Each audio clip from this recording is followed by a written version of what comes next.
നമ്മൾ ഇന്ന് ഡിസ്കസ് ചെയ്യുന്നത് +2 ഫിസിക്സ് റേ ഒപ്റ്റിക്സിലെ മോസ്റ്റ് റിപ്പീറ്റഡ് ആയിട്ടുള്ള ഒരു ക്വസ്റ്റ്യൻ ആണ് റിഫ്രാക്ഷൻ ത്രൂ എ പ്രിസം അല്ലേ. അപ്പോൾ ഒരു പ്രിസത്തിലൂടെ ഒരു ലൈറ്റ് റേ പാസ് ചെയ്യുമ്പോൾ ആ ലൈറ്റ് റേയുടെ പാത്തിന് ഡീവിയേഷൻ ഉണ്ടാവുന്നു, ലൈറ്റ് റേക്ക് റിഫ്രാക്ഷൻ സംഭവിക്കുന്നു.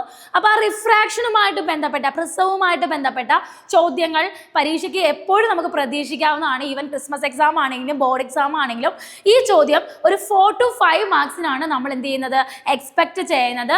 അപ്പോൾ ഈ ഒരു ടോപ്പിക്കിൽ നിന്ന് നമുക്ക് എങ്ങനെയാണ് ഇതുവരെ ബോർഡ് എക്സാമിന് ക്വസ്റ്റ്യൻസ് വന്നിട്ടുള്ളത് എന്ന് നമുക്കൊന്ന് നോക്കാം. അപ്പോൾ നമ്മുടെ ക്വസ്റ്റ്യൻസിന്റെ മോഡൽ എന്ന് പറഞ്ഞാൽ draw the path of a light ray through the prism which suffers minimum deviation. Okay, അപ്പോൾ ഒരു പ്രിസത്തിലൂടെ ഒരു ലൈറ്റ് റേ പാസ് ചെയ്യുമ്പോൾ ആ ലൈറ്റ് റേക്ക് ഉണ്ടാവുന്ന മിനിമം ഡീവിയേഷൻ ആ ഒരു പാത്തിനെ നമ്മൾ കാണിക്കുക. Mark the angle of deviation, angle of incidence and angle of emergence in the figure. Okay, അപ്പോൾ ഒരു ഫിഗർ വരയ്ക്കാനായിട്ട് നല്ല പക്കയായിട്ട് അറിഞ്ഞിരിക്കുക. ആ ഫിഗറിൽ ആംഗിൾ ഓഫ് ഇൻസിഡൻസ് കാണിക്കണം, ആംഗിൾ ഓഫ് എമർജൻസ് കാണിക്കണം, അതുപോലെ ആംഗിൾ ഓഫ് ഡീവിയേഷൻ കാണിക്കുക. അപ്പോൾ ഇത്രയും ഫിഗർ വരയ്ക്കാൻ അറിഞ്ഞ 2 മാർക്ക് സെറ്റാണ്. അപ്പോൾ അങ്ങനെയാണ് അടുത്തത്. Using the above diagram shows that the sum of angle of deviation and the angle of prism is equal to the sum of angle of incidence and angle of emergence. അപ്പോൾ ഒരു പ്രിസത്തിന്റെ angle of പ്രിസവും അല്ലേ, അതുപോലെ angle of ഡീവിയേഷനും കൂടെ add ചെയ്ത് കഴിഞ്ഞാൽ angle of ഇൻസിഡൻസിന്റെയും angle of എമർജൻസിന്റെയും sum കിട്ടുമെന്നാണ് പറയാം. അപ്പോൾ ഇത് നമ്മുടെ ശരിക്കും പറഞ്ഞു കഴിഞ്ഞാൽ refractive index of the material of the prism എന്ന് ചോദ്യം ചോദിക്കുമ്പോൾ നമ്മൾ പ്രിസത്തിന്റെ റിഫ്രാക്റ്റീവ് ഇൻഡെക്സിന്റെ ഡെറിവേഷനിലെ ഇടയ്ക്കത്തെ ഒരു സ്റ്റെപ്പാണ്. അപ്പോൾ ആ സ്റ്റെപ്പ് വരെ എഴുതാൻ അറിഞ്ഞാൽ നമുക്ക് എത്ര മാർക്ക് കിട്ടും? 2 മാർക്കാണ് കിട്ടുക. What you mean by angle of minimum deviation? Angle of minimum deviation എന്നാൽ എന്താണ്? Just a simple theory question ആണ്. അപ്പോൾ ഈ ഒരു തിയറി ചോദ്യം നമുക്ക് ഈ ഒരു ഗ്രാഫിന്റെ ബേസിസിൽ നമുക്ക് എക്സ്പ്ലെയിൻ ചെയ്ത് കൊടുക്കാൻ പറ്റും. ഓക്കെ, അപ്പോൾ ഇനി അടുത്ത ചോദ്യം എന്താണെന്ന് ചോദിച്ചാൽ derive the expression for refractive index of the material of the prism. ഒരു പ്രിസത്തിന്റെ മെറ്റീരിയലിന്റെ റിഫ്രാക്റ്റീവ് ഇൻഡെക്സ് കണ്ടുപിടിക്കാനുള്ള ഡെറിവേഷൻ ചെയ്യാനായിട്ട് അറിഞ്ഞിരിക്കുക. 4 മാർക്സിന്റെ ക്വസ്റ്റ്യൻ ആണ്. Draw a ray diagram showing a ray of light passing through a triangular glass prism. Derive an expression for refractive index of the material of the prism. വീണ്ടും same question repetition. Diagram വരയ്ക്കുക, പ്രിസത്തിന്റെ refractive അല്ലെ പ്രിസത്തിന്റെ മെറ്റീരിയലിന്റെ refractive ഇൻഡെക്സിന്റെ formula derive ചെയ്യുക. Okay, അപ്പം most repeated ചോദ്യമാണ്, but very very easy question. അപ്പോൾ ഈ ഒരു ചോദ്യം എങ്ങനെയാണ് ചെയ്യുന്നതെന്ന് നമുക്ക് നോക്കാം. ഓക്കെ മക്കളെ, അപ്പോൾ നമ്മൾ നമ്മുടെ ഡെറിവേഷൻ സ്റ്റാർട്ട് ചെയ്യാൻ പോവാണ്. എല്ലാവരും നോക്കിക്കേ, ഇത് ഒരു ട്രയാങ്കുലർ പ്രിസം ആണ്. ഈ പ്രിസത്തിന്റെ 3 കോർണേഴ്സ് ആണ് ABC. അപ്പോൾ ട്രയാങ്കുലർ പ്രിസത്തിന്റെ പേരാണ് പ്രിസം ABC. അപ്പോൾ ഈ പ്രിസത്തിന്റെ ബേസ് ആണ് BC. പ്രിസത്തിന്റെ ബേസ് ആണ് BC. അതുപോലെ ആംഗിൾ ഓഫ് പ്രിസം എന്നറിയപ്പെടുന്നതാണ് A. ക്ലിയർ? അപ്പോൾ A എന്ന് പറഞ്ഞാൽ എന്താണ്? Angle of prism. ഇനി ഈ പ്രിസത്തിലേക്ക് ഒരു ലൈറ്റ് റേ എൻ്റർ ആവുകയാണ് അല്ലേ. അപ്പോൾ എൻ്റർ ആവുന്ന ലൈറ്റ് റേയുടെ പേരാണ് PQ. PQ എന്ന് പറഞ്ഞാൽ നമ്മുടെ പ്രിസത്തിനുള്ളിലേക്ക് എൻ്റർ ആവുന്ന ലൈറ്റ് റേ ആണ്. അപ്പോൾ ഈ PQ എന്ന് പറയുന്ന ലൈറ്റ് റേ നമ്മുടെ പ്രിസത്തിലേക്ക് വന്ന് വീഴുന്നു. അപ്പോൾ നമ്മൾ അവിടെ ഒരു നോർമൽ വരയ്ക്കുന്നു. ഈ നോർമലും ഇൻസിഡന്റ് റേയും തമ്മിൽ മേക്ക് ചെയ്യുന്ന ആംഗിളിനെ നമ്മൾ വിളിക്കുന്ന പേരാണ് എന്ത്? Angle of incidents. ഓക്കെ, അപ്പോൾ നമ്മുടെ ഈ ഫിഗറിൽ PQ എന്ന് പറഞ്ഞു കഴിഞ്ഞാൽ it is the incident ray. അപ്പോൾ ഇൻസിഡന്റ് റേ മാർക്ക് ചെയ്യാൻ പറഞ്ഞാൽ നിങ്ങൾ ആദ്യം വരയ്ക്കേണ്ടത് ആരെയാണ്? നമ്മൾ ആദ്യം വരയ്ക്കേണ്ടത് PQവിനെയാണ്. ക്ലിയർ? ഓക്കെ, അപ്പോൾ അതുപോലെ തന്നെ നമ്മൾ അവിടെ മനസ്സിലാക്കുക, നമ്മുടെ ഈ പ്രിസത്തിനുള്ളിലേക്ക് എൻ്റർ ആയ PQ എന്ന് പറയുന്ന ഇൻസിഡന്റ് റേ, അപ്പോൾ ഇവിടെ ഒരു മീഡിയം ചേഞ്ച് ഇല്ലായിരുന്നെങ്കിൽ ഈ റേ ഈ രീതിയിൽ ഈ M വഴി പാസ് ചെയ്ത് ഇങ്ങനെ പോകേണ്ട റേ ആണ്. But there is a medium change അല്ലെ, അവിടെ ഒരു മീഡിയം ചേഞ്ച് ഉണ്ടായി. ഒരു റെയറർ മീഡിയത്തിൽ നിന്ന് ഒരു ഡെൻസർ മീഡിയത്തിലേക്കാണ് നമ്മുടെ റേ എന്ത് ചെയ്യുന്നത്? ട്രാവൽ ചെയ്യുന്നത്. അപ്പോൾ ഒരു ലൈറ്റ് റേ റെയറർ മീഡിയത്തിൽ നിന്ന് ഡെൻസർ മീഡിയത്തിലേക്ക് ട്രാവൽ ചെയ്യുമ്പോൾ the ray should bend towards the normal. അപ്പോൾ അങ്ങനെയാണെങ്കിൽ ഈ റേയുടെ പാത്ത് ഈ ഒരു കളേർഡ് പാത്തല്ല, അത് നോർമലിന് അടുക്കലേക്ക് ബെൻഡ് ചെയ്യും ഈ ഒരു രീതിയിൽ അല്ലേ. QR എന്ന് പറയുന്നതാണ് നമ്മുടെ റിഫ്രാക്റ്റഡ് റേ. അപ്പോൾ QR is the refracted ray. പ്രിസത്തിനുള്ളിൽ വെച്ച് ലൈറ്റ് റേക്ക് റിഫ്രാക്ഷൻ സംഭവിക്കുന്നു. അപ്പോൾ QR ആണ് നമ്മുടെ റിഫ്രാക്റ്റഡ് റേ എന്ന് പറയുന്നത്. ഓക്കെ, ഇനി അതിനുശേഷം പ്രിസത്തിന്റെ അല്ലേ എ സി എന്ന് പറയുന്ന അടുത്ത റിഫ്രാക്റ്റിംഗ് സൈഡിൽ എത്തുമ്പോൾ അവിടെ വീണ്ടും നമ്മുടെ റേക്ക് ഒരു റിഫ്രാക്ഷൻ സഫർ ചെയ്യേണ്ടി വരുന്നു. കാരണം ഈ പ്രിസത്തിനുള്ളിൽ നിന്ന് ഇത് പുറത്തേക്ക് പോകണം അല്ലേ. ഇപ്പൊ പ്രിസം എന്ന് പറയുന്നത് ഒരു ഡെൻസർ മീഡിയമാണ്, പുറത്ത് എയർ എന്ന് പറയുന്നത് ഒരു റെയറർ മീഡിയമാണ്. അപ്പോൾ ഡെൻസർ മീഡിയത്തിൽ നിന്ന് റെയറർ മീഡിയത്തിലേക്ക് ലൈറ്റ് റേക്ക് ട്രാവൽ ചെയ്യേണ്ടതായിട്ട് വരുമ്പോൾ the ray should bend away from the normal. അപ്പോൾ നമ്മുടെ ഈ റേ എന്ന് പറഞ്ഞാൽ ആക്ച്വലി ഇത് ഇങ്ങനെ പോകേണ്ട റേ ആണ്, but it should bend away from the normal. അപ്പോൾ ഈ RS എന്ന് പറയുന്നതാണ് നമ്മുടെ എമർജന്റ് റേ അല്ലെ. RS എന്ന് പറയുന്നതാണ് നമ്മുടെ എമർജന്റ് റേ. ക്ലിയർ? അപ്പൊ ഇൻസിഡന്റ് റേ വരച്ചു, റിഫ്രാക്റ്റഡ് റേ വരച്ചു, എമർജന്റ് റേ വരച്ചു. അതുപോലെ തന്നെ നമ്മൾ മനസ്സിലാക്കുക ഈ എ എന്ന് പറഞ്ഞാൽ A is the angle of prism. പ്രിസത്തിന്റെ ആംഗിൾ ആണ് A is the angle of prism. അപ്പൊ ഇത്രയും ഡീറ്റെയിലിങ്സ് ആയെങ്കിൽ പടം വരയ്ക്കാനായിട്ട് ഇത്രയും കാര്യങ്ങളാണെങ്കിൽ ഒരുവിധം ഓക്കെ ആയി. പക്ഷെ അവിടെ കൊണ്ടും തീർന്നില്ല. നമ്മളിവിടെ ഒരു കാര്യം മനസ്സിലാക്കുക, ഈ PQ എന്ന് പറയുന്ന ലൈറ്റ് റേയുടെ ആക്ച്വൽ പാത്ത് ആവേണ്ടിയിരുന്നതാണ് QM. ബട്ട് റിഫ്രാക്ഷൻ കാരണം PQ എന്ന് പറയുന്ന ലൈറ്റ് റേ ബെൻഡ് ചെയ്ത് QR എന്ന് പറയുന്ന പാത്തിലൂടെയാണ് പോകുന്നത് അല്ലേ. എന്നിട്ട് R എന്ന് പറയുന്ന പോയിന്റിൽ വെച്ച് ലൈറ്റ് റേക്ക് വീണ്ടും റിഫ്രാക്ഷൻ സംഭവിക്കുന്നു. എന്നിട്ട് RS എന്ന രീതിയിൽ എമർജന്റ് റേ ആയിട്ട് അത് പുറത്തേക്ക് പോകുന്നു. അപ്പോൾ ഈ എമർജന്റ് റേയും നോർമലും തമ്മിൽ മേക്ക് ചെയ്യുന്ന ആംഗിൾ ആണ് ആംഗിൾ ഓഫ് എമർജൻസ് E അല്ലേ. അതിപ്പോൾ നമ്മുടെ ഫിഗറിൽ കാണിച്ചിട്ടുണ്ട്, ആംഗിൾ ഓഫ് എമർജൻസ് E എന്ന് കാണിച്ചിട്ടുണ്ട്. ഓക്കെ, അത്രയും ക്ലിയർ ആണ്. അപ്പോൾ ആംഗിൾ ഓഫ് ഇൻസിഡൻസ് ആയി, ആംഗിൾ ഓഫ് എമർജൻസ് ആയി, ഇത് ആംഗിൾ ഓഫ് പ്രിസം ആണ്. അപ്പോൾ നമ്മുടെ ലൈറ്റ് റേയുടെ ആക്ച്വൽ പാത്തും എമർജന്റ് റേയുടെ പാത്തും തമ്മിൽ മേക്ക് ചെയ്യുന്ന ആ ആംഗിളിനെ നമ്മൾ വിളിക്കുന്ന പേരാണ് angle of deviation delta. Clear? അപ്പോൾ ആംഗിൾ ഓഫ് ഡീവിയേഷൻ ഡെൽറ്റ എന്ന് പറഞ്ഞു കഴിഞ്ഞാൽ നമ്മുടെ ഇൻസിഡന്റ് റേയുടെ ആക്ച്വൽ പാത്തും പക്ഷേ എമർജന്റ് റേയുടെ പാത്തും തമ്മിൽ മേക്ക് ചെയ്യുന്ന ആംഗിളിനെ നമ്മൾ വിളിക്കുന്ന പേരാണ് ആംഗിൾ ഓഫ് ഡീവിയേഷൻ ഡെൽറ്റ. അപ്പോൾ ഇത്രയും ക്ലിയർ അല്ലേ?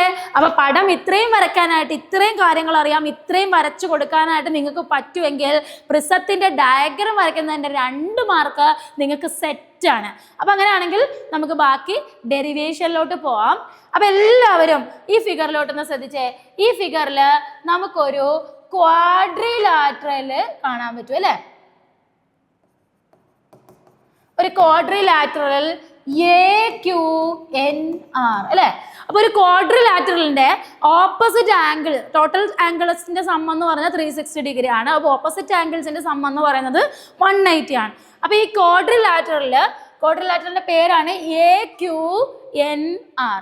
അപ്പോൾ ഇവിടുത്തെ ഓപ്പോസിറ്റ് ആംഗിൾസ് ആണ് എയും ക്യൂവും. അപ്പോൾ A+Q ചെയ്ത് കഴിഞ്ഞാൽ നമുക്ക് എത്ര കിട്ടും? 180 കിട്ടും.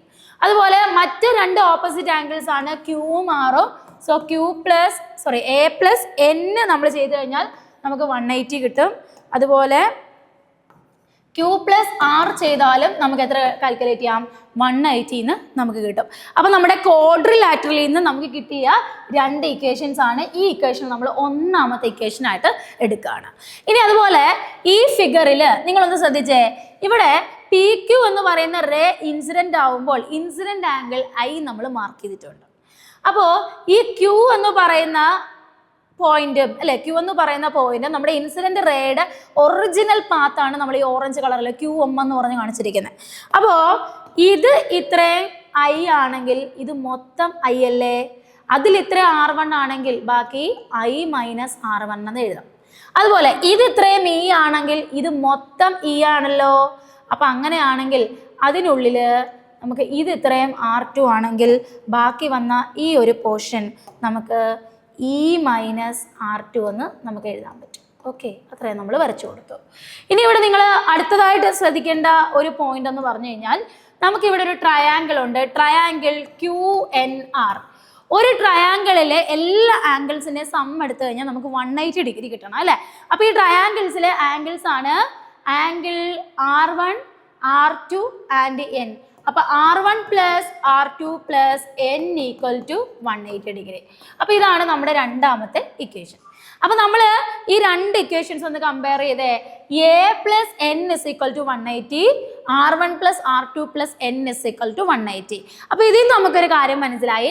ഈ 2 ഇക്വേഷൻ, ഫസ്റ്റ് ഇക്വേഷൻ്റെ ആണെങ്കിലും സെക്കൻഡ് ഇക്വേഷൻ്റെ ആണെങ്കിലും ഇതിൻ്റെ 2ൻ്റെയും റൈറ്റ് സൈഡ് എന്ന് പറയുന്നത് 180 ഡിഗ്രി ആണ്. ലെഫ്റ്റ് സൈഡും അപ്പോൾ എന്താവണം ഈക്വൽ ആവുക. അപ്പോൾ ലെഫ്റ്റ് സൈഡിൽ n ഉണ്ട്, അങ്ങനെയാണെങ്കിൽ R1 + R2 = A എന്ന് നമുക്ക് കിട്ടി അല്ലേ. അപ്പോൾ അത് നമുക്ക് കിട്ടിയ ഒരു റിസൾട്ടാണ് R1 + R2 = A. അപ്പോൾ ഇത് നമ്മുടെ മൂന്നാമത്തെ ഇക്വേഷൻ ആയിട്ട് നമ്മൾ എഴുതി.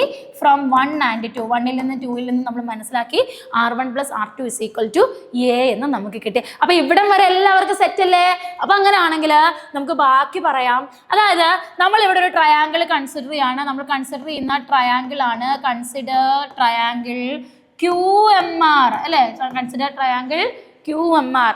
അപ്പോൾ അങ്ങനെയാണെങ്കിൽ QMR എന്ന് പറയുന്ന ട്രയാങ്കിൾ എടുത്തു കഴിഞ്ഞാൽ നമുക്കറിയാം ഒരു ട്രയാങ്കിളിൻ്റെ exterior angle is equal to sum of opposite interior angles അല്ലേ.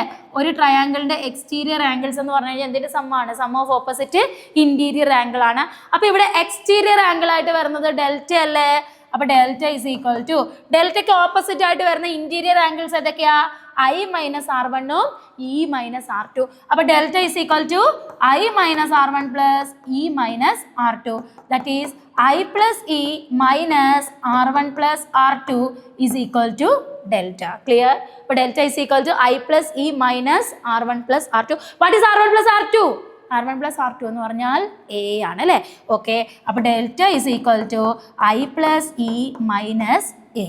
അപ്പോൾ അങ്ങനെയെങ്കിൽ ഈ എയെ കൂടെ അപ്പുറത്തോട്ട് എടുത്തു കഴിഞ്ഞാൽ നമുക്ക് ഇങ്ങനെ എഴുതാം I + E = ഡെൽറ്റ + A. അപ്പോൾ ഇതാണ് നമ്മുടെ നാലാമത്തെ ഇക്വേഷൻ. അപ്പോൾ ഇവിടെ നമ്മൾ നേരത്തെ ഒരു ചോദ്യം കണ്ടു, ആംഗിൾ ഓഫ് ഇൻസിഡൻസിൻ്റെയും ആംഗിൾ ഓഫ് എമർജൻസിൻ്റെയും സം എന്ന് പറയുന്നത് ആംഗിൾ ഓഫ് പ്രിസവും ആംഗിൾ ഓഫ് മിനിമം ഡീവിയേഷൻ്റെയും സമ്മാണ്. അപ്പോൾ I + E = ഡെൽറ്റ + A എന്ന് പ്രൂവ് ചെയ്ത് ഇവിടെ നമ്മൾ ഡെറിവേഷൻ്റെ പകുതി ആയിട്ടുള്ളൂ. പക്ഷേ നമ്മുടെ ബോർഡ് എക്സാമിന് ചോദിച്ച ചോദ്യത്തിൻ്റെ ആൻസറിലോട്ട് നമ്മൾ എത്തി. I + E = delta + A. Okay, അപ്പോൾ ഇവിടെ വരെയും ചോദിച്ച് കാണാറുണ്ട്. അപ്പം നമുക്ക് refractive index of the material of the prism ആണ് കണ്ടുപിടിക്കേണ്ടത്. അപ്പോൾ അതിന് വേണ്ടിയിട്ട് ബാലൻസ് നമുക്ക് എങ്ങനെ പ്രൊസീഡ് ചെയ്യാമെന്ന് നോക്കാം. ഓക്കെ, അപ്പോൾ നമ്മൾ I + E = A + ഡെൽറ്റ എന്ന് നമ്മൾ പ്രൂവ് ചെയ്തു. അപ്പോൾ നമ്മളോട് പല ചോദ്യങ്ങളിലും നമ്മൾ പറയാം മിനിമം ഡീവിയേഷൻ കണ്ടീഷൻ എന്താണ്. അപ്പോൾ ഇവിടെ നമുക്കൊരു ഗ്രാഫ് തന്നിട്ടുണ്ട് കണ്ടോ. നമ്മൾ ആംഗിൾ ഓഫ് ഇൻസിഡൻസ് കൂട്ടുന്നതനുസരിച്ച് ആംഗിൾ ഓഫ് ഡീവിയേഷൻ കുറഞ്ഞു വരിക. ക്ലിയർ? ആംഗിൾ ഓഫ് ഇൻസിഡൻസിൻ്റെ വാല്യൂ ഇവിടെ നിന്ന് ഇങ്ങോട്ട് വരുന്തോറും കൂടും. അപ്പോൾ ആംഗിൾ ഓഫ് ഇൻസിഡൻസ് കൂടുന്നതനുസരിച്ച് ആംഗിൾ ഓഫ് ഡീവിയേഷൻ കുറഞ്ഞു വരാം. അപ്പോൾ ഒരു പർട്ടിക്കുലർ ആംഗിൾ ഓഫ് ഇൻസിഡൻസ് എത്തുമ്പോൾ ആംഗിൾ ഓഫ് ഡീവിയേഷൻ എന്താവും? മിനിമം ആവും. അതിനുശേഷം ആംഗിൾ ഓഫ് ഡീവിയേഷൻ കൂടുന്നതായിട്ടാണ് കാണുക. അപ്പോൾ at minimum angle of deviation I = E ആണ്. അപ്പോൾ മിനിമം ആംഗിൾ ഓഫ് ഡീവിയേഷനിൽ ആംഗിൾ ഓഫ് ഇൻസിഡൻസും ആംഗിൾ ഓഫ് എമർജൻസും ഈക്വൽ ആണ്. അപ്പം അങ്ങനെയാണെങ്കിൽ നമുക്ക് അവിടെ ഇങ്ങനെ എഴുതി കൊടുക്കാം, angle of deviation angle I = angle E ആണ്. അതുപോലെ R1 = R2 = R ആണ്. അതുപോലെ മിനിമം ഡീവിയേഷൻ ആംഗിളിനെ നമ്മൾ ഡെൽറ്റ എന്നല്ല DM എന്നാണ് സൂചിപ്പിക്കുക. ഓക്കെ, അങ്ങനെയാണെങ്കിൽ നമ്മുടെ ഇക്വേഷൻസിന് കുറച്ച് ചേഞ്ചസ് ഒക്കെ വരും. ഇക്വേഷൻ 4ന് എന്ത് പറ്റും? ഐയും ഇയും ഈക്വൽ ആണെങ്കിൽ ഇക്ക് പകരവും നമുക്ക് I തന്നെ എഴുതിയാൽ പോരെ. അപ്പോൾ I + I = A + ഡെൽറ്റ. ഡെൽറ്റയ്ക്ക് പകരം എഴുതേണ്ടത് DM. I + I is 2I. അപ്പോൾ 2I = A + DM. then I = A + DM/2. അപ്പോൾ ഇതാണ് നമ്മുടെ 5th ഇക്വേഷൻ. അതുപോലെ നമ്മൾ മിനിമം ഡീവിയേഷൻ കണ്ടീഷൻ അപ്ലൈ ചെയ്യുമ്പോൾ നമുക്ക് ഇക്വേഷൻ 3ന് എന്ത് സംഭവിക്കും എന്ന് നോക്കാം. അറ്റ് മിനിമം ഡീവിയേഷൻ R1ഉം R2ഉം ഈക്വൽ ആണ്, അത് Rന് തുല്യമാണ്. സോ നമുക്ക് R1 + R2ന് പകരം R + R എന്ന് എഴുതാം. R + R = A, that is 2R = A, then R = A/2. അപ്പം ഇതാണ് നമ്മുടെ 6th ഇക്വേഷൻ. അപ്പോൾ ഇങ്ങനെ 6 ഇക്വേഷൻസിൻ്റെ സെറ്റ് നമുക്ക് കിട്ടി.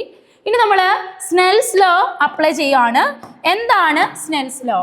Snell's law is the ratio of sin of angle of incidence to sin of angle of refraction is a constant, that is n21. Okay, അപ്പം അങ്ങനെയാണെങ്കിൽ sin iക്ക് പകരം നമുക്ക് എന്താ എഴുതാം? sin I n21 = sin iക്ക് പകരം A + DM/2. അതുപോലെ sin Rന് പകരം sin A/2. Okay, അപ്പോൾ നമ്മൾ പ്രിസത്തിൻ്റെ മെറ്റീരിയലിൻ്റെ റിഫ്രാക്റ്റീവ് ഇൻഡെക്സ് നമ്മൾ കണ്ടെത്തി. n21 is equal to sin a plus dm/2 divided by sin a/2. വളരെ സിമ്പിൾ ആയിട്ടുള്ളൊരു ഡെറിവേഷൻ അല്ലേ?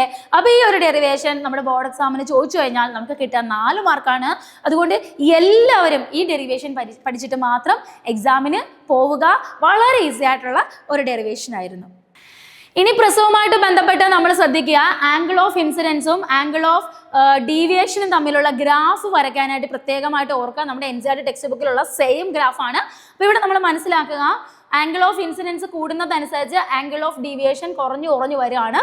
At a particular angle of incidence angle of deviation become minimum. അപ്പോൾ ഇതിനെയാണ് മിനിമം ആംഗിൾ ഓഫ് ഡീവിയേഷൻ എന്ന് പറയുന്നത്.